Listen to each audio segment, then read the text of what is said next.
27 iyul سال 2011 در نزد کمیته اجرایی ناحیه تشکیلات جمعیتی جوانان سازندگان وطن تأسیس داده شد که آن به صفت زمینه اساسی جلب جوانان به صف حزب، تامین ثبات جامعه، ترغیب و تشویق غایه‌های سازنده حزب، بلند برداشتن معرفت سیاسی حقوقی جوانان مملکت مقاومت میکنند. امروزها شماره عمومی تشکیلات بانفوذ در ناحیه زیاده از 5 خبیر مخصوصی فوتبال بهر تمرینی ورزشکاران فعالیت می‌نمایند. 63 نفر مربی ها از روی 18 نماد ورزشکاران بالای قدر و تربیت نموده بهر اشتراک و سزاواری جام‌های نمایان در مسابقه‌های ولایتی، جمهوریوی، بین‌المللی، یونیورسیالی، چمپیونات جهان و جام جهان سهم ارزنده می‌گذارند. در این مدت ورزشکاران ناحیه در مسابقه‌های ورزشی شرکت ورزیده سزاوار 52 عدد مدال طلا، 48 عدد مدال نقره، 60 عدد مدال برنجی گردیدند. ملتی که به ساحه ورزش اهمیت می‌دهد ملت سالم است، زیرا ورزش پیش از همه زیبایی و سلامتی هر یک فرد است. عید مبارک پرچم برداران وطن، جوانان ورزشکاری دلیر شجاع، ورزشکاران به پیش که از آنها 212 نفرشان را طبیبان، 374 نفرشان را کارمندان میانه طب تشکیل می‌دهند. از 212 نفر طبیبان زیاده از 75% را طبیبان جوان تشکیل می‌دهند. طبیبان جوان ساحه تندرستی ناحیه دائما از پی آموزش و صیقل دادن دانش خود، کورس‌های تحمیل اختصاصی طبی، استفاده تجهیزات‌های معاصر طبی را برای تأمین فعالیت سمنانک و استواری نظام بانکی، دستگیری بانک‌ها و قرضدهی، بهتر کردن سطح صندوق قرض اعتباری مخصوص گردیدند. در ساختارهای بانکی ناحیه 113 نفر جوانان ناحیه از جمله 35 نفر زنان و دختران به کار جلب گردیدند و برای بهتر نمودن خدمترسانی بانکی برای ناحیه در کنار عضوهای ولایت جمهوری از جمله تحقیقات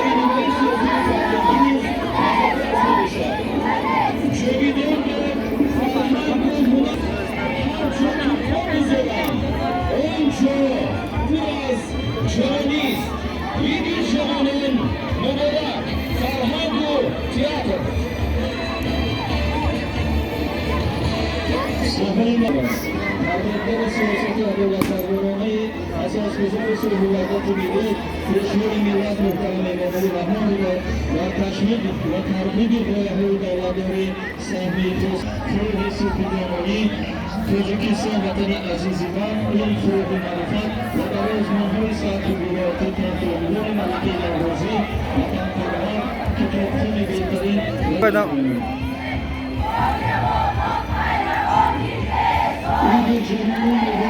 روزگاران نیروبخشنده اهل معارف کشور، حمد و ثنا و معارفچیان ناحیه از اوضاع و از اوضاعتون از تو من ثروت نمیخواهم وطن دستی بس است با خس و خوابت برابر زندگی کردن بس است.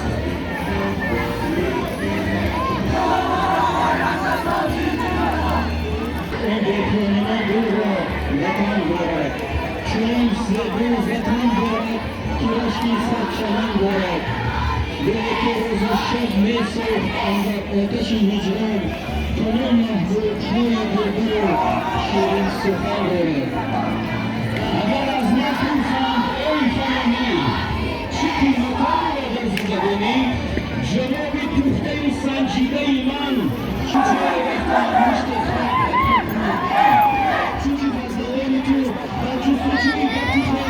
جماعت دیوتی کانگرس آبادکاری و سازندگی را پیشه نموده در هر خانواده محله و کوچه عنعنه‌های نیک شهرداری را تطبیق بخشیده و همینطور شما آباد زیبا می‌نمایند. شده تحصیل دادن اساس گذار شاهزاده ملی اجرا هیئت علمی آنها سزاوار گردیدند و حدود جماعت 13 درصد سهم تحصیلات عمومی بودند. زیاده از 3000 نفر را جوانان تشکیل می‌دهند. جوانان جماعت دولت شورا و برای بلند برداشتن سوابق دانش خود فعال به عین حال زیاده از 300 نفر جوانان در دانشگاه‌های ملی مملکت و بیرون از آن تحصیل می‌نمایند. امروز مثال ارزنده جوانان جماعت دولت شورا و بساط قوای مسلح جمهوری 52 نفر تشکیل می‌دهند. از آن 11559 نفر جوانان تشکیل می‌دهند. زیاده از 546 نفر جوانان جماعت دانشگاهی بودند. خدمت مادر وطن را فرض فرزندی خود می‌دانند. 34 نفر جوانان بنفع جماعت اختیاری وظیفه ارتش شامل گردیدند. باز ذکر است که جوانان غیرتمند این دیار در رشد زمین 940 نفرشان جوانان میباشند. در دوران سرویسی‌ها در جماعت چند مشاهد جشن سوخته در استفاده داده شدند.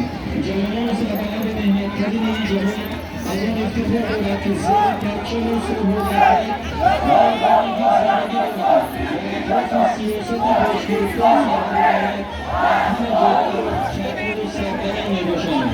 و سربلند نامرسان جوانان جماعت در سیب و جماعت تشکیل می‌دهند. مثلا جوانانی